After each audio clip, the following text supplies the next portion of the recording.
जी हाँ, नमस्कार। स्वागत है एक बार फिर से हमारे YouTube चैनल हर्ष क्लासेस पर। प्यारे साथियों, यदि आप हमारे चैनल पर नए हो तो चैनल को सब्सक्राइब करना ना भूलें। जी हाँ प्यारे साथियों, रीट पात्रता परीक्षा 2025 जनवरी के दूसरे सप्ताह में होने जा रही है, तो आप अपनी स्टडी को कंटिन्यूटी बनाए रखें। प्यारे साथियों, पात्रता परीक्षा आपके जून के सप्ताह में दूसरे सप्ताह में जरूर होगी।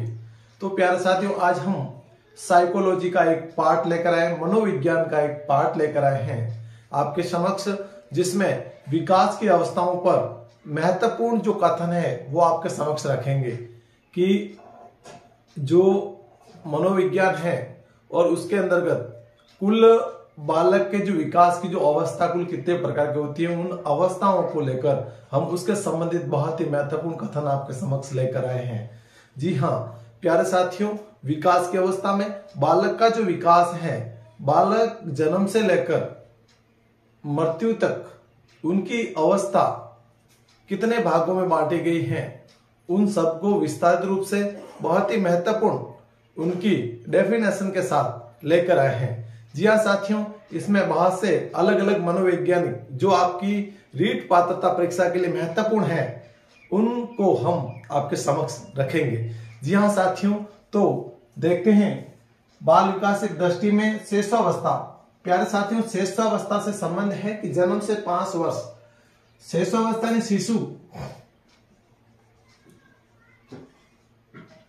शिशु जब बालक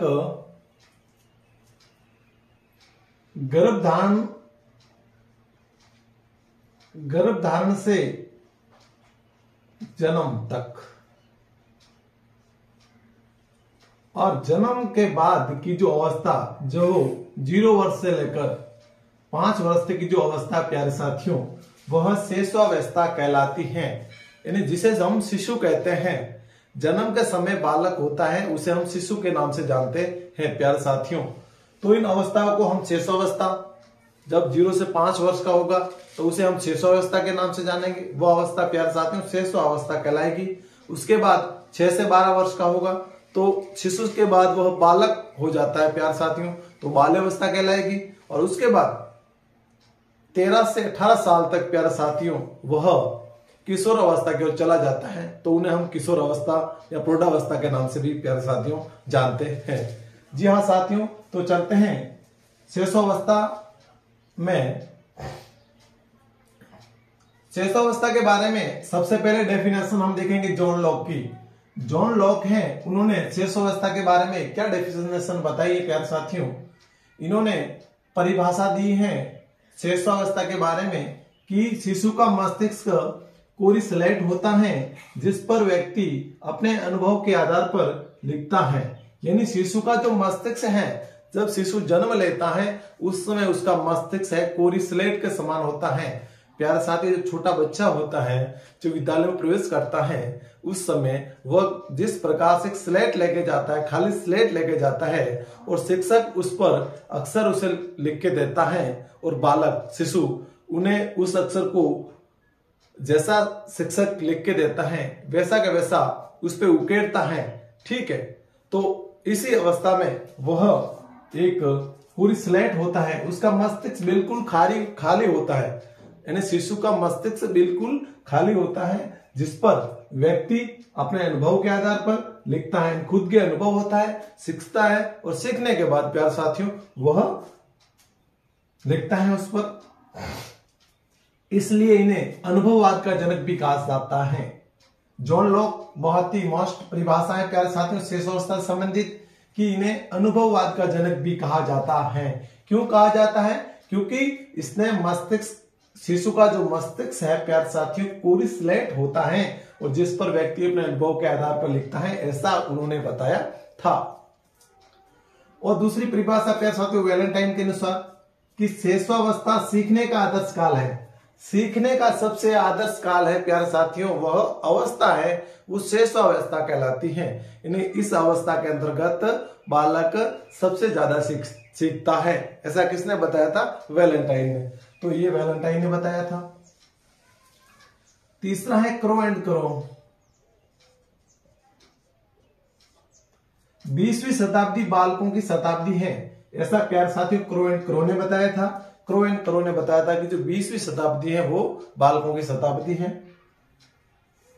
ब्रिजेश महोदय ने बताया था कि जीवन के 2 वर्ष की उम्र तक बालक में लगभग सभी स्वयंगों का विकास हो जाता है, यानी इन बालक में जितने भी स्वयं होते हैं वो इनके जन्म के 2 वर्षों तक संपूर्ण स्वयंगों का विकास हो जाता है, ऐसा स्वयं महोदय ने बताया था। अगला है सिगमंड फ्रायड। सिगमंड फ्रायड महोदय ने बताया था कि शिशु में काम प्रवृत्ति बहुत प्रबल होती है, पर वयस्कों की भांति उसकी अभिव्यक्ति नहीं होती है। जो वयस्क में जो अभिव्यक्ति होती है वो में अभिव्यक्ति नहीं होती है, बल्कि उसमें काम प्रवृत्ति बहुत ही प्रबल होती है। उसके बाद गैसल महोदय ने भी बताया था कि बालक प्रथम 6 वर्ष में बाद के 12 वर्ष से भी 2 गुना सीख जाता है। जितना बालक है 12 वर्ष तक नहीं सीखता है, उससे ज्यादा तो वह जन्म के 6 वर्षों में भी 2 गुना सीख जाता है, ऐसा गैसल महोदय ने बताया था कि बालक प्रथम 6 वर्ष में बाद के 12 वर्ष से भी 2 गुना सीख जाता है। जितना 12 वर्ष में सीखता है इतना 6 वर्ष में 2 गुना सीख जाता है, ऐसा गैसल महोदय ने बताया था। तो प्यारे साथियों, 6वां अवस्था के बारे में मुख्य परिभाषा मैंने आपको बता दी है। जॉन लॉक की परिभाषा, वैलेंटाइन की परिभाषा, क्रो एंड क्रो के अनुसार, ब्रिजेश के अनुसार, सिगमंड फ्रायड के अनुसार और गैसल महोदय के अनुसार, ये परिभाषा आपको मुख्य रूप से याद कर लेनी है। ये परीक्षा की पॉइंट ऑफ व्यू से बहुत ही महत्वपूर्ण है। तो अब चलते हैं प्यारे साथियों, अपनी अगली अवस्था है 6वां अवस्था के बाद बाल्यावस्था। तो आज हम अगली परिभाषा बाल्यावस्था के बारे में महत्वपूर्ण कथन देखते हैं। अब बाल विकास में हम 6वां अवस्था के बारे में कुछ महत्वपूर्ण कथन पढ़ चुके हैं। अब चलते हैं अपने अगले बाल्यावस्था के बारे में। प्यारे साथियों, बाल्यावस्था यानी कि 6 वर्ष से 12 वर्ष की जो अवस्था है वो बाल्यावस्था कहलाती है, जिसे हम बालक कहते हैं। शिशु पढ़ लिया हमने, शिशु के बाद बालक और बालक के बाद हम पढ़ेंगे किशोर।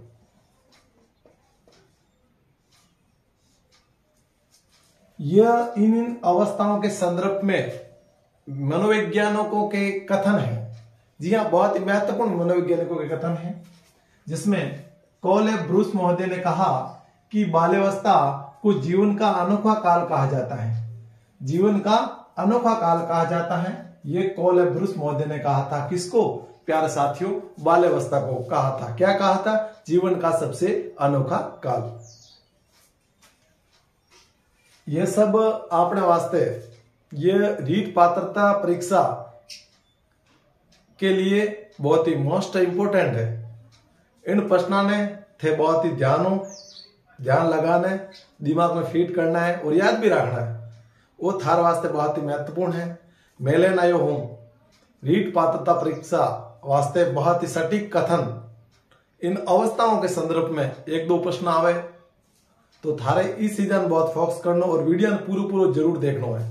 ठीक है, बिना स्किप किए वीडियो जरूर देखना है और आगे दोस्तान भी जरूर शेयर करना है। ठीक है, तो चलो आगे कि रोस महोदय ने मिथ्या वह सदम परिपक्वता का काल कहा है। प्यारे साथियों, बाल्यावस्था को, यानी कि रोस महोदय थे, उन्होंने बाल्यावस्था को मिथ्या व सदम परिपक्वता का काल कहा है। और सिगमंड फ्रायड ने काम की प्रसुप्तावस्था कहा है। और किलपैट्रिक महोदय ने बाल्यावस्था को प्रतिद्वंदात्मक समाजीकरण का काल कहा है। और स्ट्रिंग महोदय ने कहा कि ऐसा शायद कोई खेल हो जिसे 10 वर्ष के बालक ना खेलते हो, यानी कि ऐसा कोई शायद ही खेल होगा जो 10 वर्ष के बच्चे खेल नहीं खेलते। शायद क्या 10 वर्ष के बच्चे संपूर्ण जो खेल है वो खेलते हैं, ऐसा मतलब स्ट्रिंग महोदय ने कहा था। यह कथन है प्यारे साथियों एग्जाम की पॉइंट ऑफ व्यू से बहुत ही महत्वपूर्ण क्यों है, क्योंकि आपके समक्ष ऐसे क्वेश्चन आ जाते हैं कि बाल्यावस्था को जीवन का अनोखा काल किसने कहा था। Option Ross, B Sigmund Freud, C Kilpatrick, D कोलो ब्रूस महोदय। तो प्यारे साथियों आपको नजर पड़ेगी कि हाँ कि बाल्यावस्था को जीवन का अनोखा काल कहा था, वो थे कोलो ब्रूस महोदय थे। और ऐसा भी क्वेश्चन आ सकता है कि ऐसी कौन सी अवस्था है जिसमें जीवन को सबसे अनोखा काल बताया गया है। तो जीवन का सबसे अनोखा काल किस अवस्था को बताया गया प्यारे साथियों? तो ये भी आपको बहुत ही महत्वपूर्ण याद रखना है। इसी एक से दो क्वेश्चन बनते हैं प्यारे साथियों। एक तो जीवन का अनोखा काल किसे बताया गया प्यारे साथियों? बाल्यावस्था को बताया गया है। और बाल्यावस्था को जीवन का अनोखा काल किसने कहा है? तो ये कोलोब्रुस ने कहा था। ठीक है। दूसरा प्रश्न ये भी बन सकता है कि मिथ्या एवं सदम परिपक्वता का काल किस अवस्था को बताया गया है प्यारे साथियों? तो आपके समक्ष आ जाता है शैशवावस्था, बाल्यावस्था, किशोरावस्था या प्रौढ़ावस्था। तो आप उसमें बाल्यावस्था करोगे। और ऐसे भी आ सकता है कि मिथ्या व सदम परिपक्वता का काल किसने कहा? किसको? बाल्यावस्था को। तो ये रोस महोदय ने कहा था। यह एक एक कथन के दो दो अलग अलग टाइप से क्वेश्चन आपके समक्ष आ सकते हैं। ठीक है प्यारे साथियों। तो अब हम चलेंगे, हमने शैशवावस्था पढ़ लिया, बाल्यावस्था पढ़ लिया, अब हम किशोरावस्था की ओर अग्रसर होते हैं। तो चलते हैं किशोरावस्था के महत्वपूर्ण कथन हम देख लेते हैं। आपने दो अवस्था में पढ़ चुके हैं। पहली शैशवावस्था, पहली अवस्था जो बालगृह अवस्था व्याया करे प्यारे साथियों, शिशु व्याया करे। शिशु के बाद में 0-5 वर्ष तक वो शिशु व्याया करे। और शिशु के बाद में 6 वर्षों 12 वर्ष जो अवस्था प्यारे साथियों वे वो अपने बाल्यावस्था कही। ठीक है। बाल्यावस्था के बारे में आपने बहुत ही महत्वपूर्ण कथन पढ़िया। वो कथन आपने बहुत ही जरूर याद करना है, क्योंकि रीट पात्रता परीक्षा वास्ते बहुत ही जरूरी है। और अब हम किशोरावस्था के बारे में पढ़ा। अवस्था अपनी अवस्था है, अब किशोरावस्था है। किशोरावस्था प्यारे साथियों 13 वर्ष से लेकर 18 वर्ष तक की अवस्था किशोरावस्था कहलाती है। स्टैनली हॉल के अनुसार किशोरावस्था प्रबल दबाव, तनाव, तूफान एवं संघर्ष का काल है। यानी कि जो किशोरारी अवस्था है वो एक प्रबल दबाव रही है, विणमा दबाव ज्यादा व्याया करे, तनाव व्याया करे, तूफान एवं संघर्ष रो काल व्याया करे। यानी किशोरावस्था में बालक बहुत संघर्ष कराया करे और इनने तनाव भी ऊपर बहुत व्याया करे और दबाव भी बहुत व्याया करे। यानी कि इन अवस्था ने प्रबल दबाव और तनाव और तूफान और संघर्ष रो काल भी कया करे। ठीक है साथियों। और अब हैं अगले महोदय थे E.A. किलपैट्रिक। इन्होंने किशोरावस्था को जीवन का कठिन काल बताया गया है, क्योंकि इन अवस्था में किशोरों को बहुत से तूफान और संघर्ष से गुजरना पड़ता है, इसलिए इन्हें जीवन को कठिन काल भी कया करे। ठीक है साथियों। वैलेंटाइन के अनुसार घनिष्ठ एवं व्यक्तिगत मित्रता उत्तर किशोरावस्था की विशेषता कहलाती है। आपने ध्यान है कि इन अवस्था में 13 और 18 अवस्था में बालक एक घनिष्ठ मित्रता की तरह रहना चाहिए। आपने सबने ध्यान है। ठीक है। तो आ अवस्था विशेषता प्यारे साथियों कही जे वो किशोरावस्था की अवस्था कही जे। ठीक है। वैलेंटाइन के अनुसार कि अपराध प्रवृत्ति के विकास का नाजुक समय है। इन अवस्था में बालक अपराध बहुत ज्यादा कराया करे। ठीक है। किशोरावस्था ही एक अड़ी अवस्था है प्यारे साथियों। इन अवस्था में बालक है वो बिनी नाजुक अवस्था व्याया करे। अण अवस्था में बालक है अपराध प्रवृत्ति ज्यादा व्याया करे, अपराध ज्यादा कराया करे। ठीक है। यानी अपराध प्रवृत्ति के विकास का नाजुक समय है, वैलेंटाइन ने बताया था किशोरावस्था के संदर्भ में। और रॉस महोदय ने बताया था किशोरावस्था शैशवावस्था की पुनरावृत्ति है। इन जो शैशवावस्था में होता था प्यारे साथियों वही किशोरावस्था में ज्यादातर होता है। इनकी पुनरावृत्ति इन्होंने बताई है। तो क्वेश्चन आ सकता है कि किशोरावस्था प्रबल दबाव, तनाव, तूफान और संघर्ष का काल है का संबंध किस अवस्था से है? आपके समक्ष पहला क्वेश्चन ये हो सकता है, किशोरावस्था के संदर्भ में ये हो सकता है। तो ध्यान रखना है पहला क्वेश्चन रहेगा कि किशोरावस्था प्रबल दबाव, तनाव, तूफान और संघर्ष का काल है। अण कथन का संबंध किन अवस्थाओं में? तो प्यारे साथियों अपनी अवस्था कहिए वो है किशोरावस्था। ठीक है। दूसरा क्वेश्चन ये भी हो सकता है, यही क्वेश्चन फेरबदल कर दे कि स्टैनली हॉल के अनुसार किशोरावस्था को क्या बताया? ऑप्शन में आ जाता दबाव, तूफान या संघर्ष का काल। तो इसमें ये आपको याद रखना है। ठीक है। ये भी पूछ सकते हैं जीवन का कठिन काल कहा था, या व्यक्तिगत मित्रता बताई थी, या विकास का नाजुक समय बताया। तो आपको ये वाला आपको सही करना है। ठीक है। दूसरा क्वेश्चन ऐसे भी हो सकता है कि किशोरावस्था को जीवन का कठिन काल किसने बताया था? तो प्यारे साथियों ये किल पैट्रिक ने। तो ऐसे कथन मैंने जो एग्जाम की क्वांटिटी से बहुत ही महत्वपूर्ण थे। देखो प्यारे साथियों, एग्जाम में थारे महत्वपूर्ण कथन है वही मैं थाने कराया है। आपने आज पहली क्लास है साइकोलॉजी की, मनोविज्ञान की आज मैंने पहली क्लास ली है, जिसमें अवस्था को लिया हमने। अवस्था में शेष अवस्था पढ़ाई हो, मैं आपने बाल अवस्था पढ़ाई और किशोर अवस्था, 3 अवस्थाओं रो मैं थाने कथन बताया है। मेरी विशेषता बताइए, वो विशेषता जो आपने एग्जाम रे वास्ते बहुत ही महत्वपूर्ण व्या करे। ठीक है, तो अब आगे भी हम आपकी कंटिन्यूटी बनाए रखा जरूर। मैं दूसरी क्लासा भी मनोविज्ञान री आपकी साथ क्लास ले जरूर उपलब्ध आसा। तो धन्यवाद। तो ठीक है, अब बाल विकास के संदर्भ में महत्वपूर्ण जो कथन है वो तो यहीं समाप्त होते हैं।